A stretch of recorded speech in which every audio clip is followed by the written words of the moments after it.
સુરત શહેરને નશામુક્ત કરવાના અભિયાન હેઠળ એસઓજી એક મોટી સફળતા મેળવતા પુણા વિસ્તારમાં ચાલતી ડ્રગ્સ બનાવવાની ગુપ્ત લેબોરેટરી ઝડપી પાડી છે। ચોક્કસ બાતમીના આધારે પોલીસે જ્યારે આ સ્થળે દરોડા પાડ્યા ત્યારે અત્યંત આધુનિક પદ્ધતિ ક્રિસ્ટલ બેઝ એમડી ડ્રગ્સ તૈયાર કરવામાં આવી રહ્યું હોવાનું બહાર આવ્યું હતું। આ ગેરકાયદે પ્રવૃત્તિમાં સંડોવાયેલા 3 યુવાનોની ધરપકડ કરવામાં આવી છે, જેઓ આ લેબમાં જાતે જ કેમિકલ પ્રોસેસ દ્વારા ડ્રગ્સ બનાવીને શહેરના વિવિધ વિસ્તારોમાં તેનું વેચાણ કરતા હતા। પોલીસે લેબમાંથી ડ્રગ્સ બનાવવા માટે વપરાતા સાધનો, કાચો માલ અને તૈયાર જથ્થો સહિતનો તમામ મુદ્દામાલ જપ્ત કરી કાયદેસરની કાર્યવાહી હાથ ધરી છે।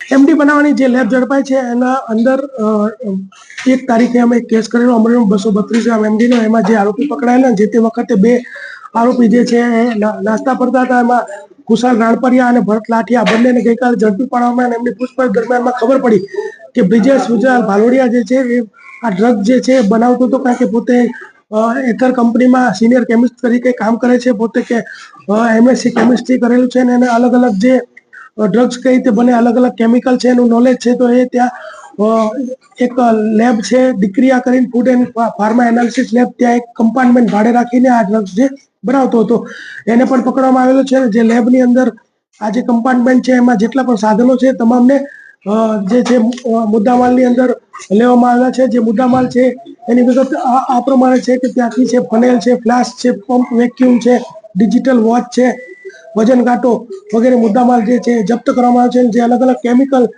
જે ત્યાંથી મળ્યા છે, કેમિકલના જે નામ આ રીતના છે કે ટોલ્યુન્સ કેમિકલ, પ્રોપિનોલ ક્લોરાઇડ, AlCl અને મિથાઇલ એમાઇન એવા અલગ અલગ કેમિકલ ત્યાંથી મળી આવ્યા છે। વિદેશમાં બેઠેલો વ્યક્તિ કોણ છે?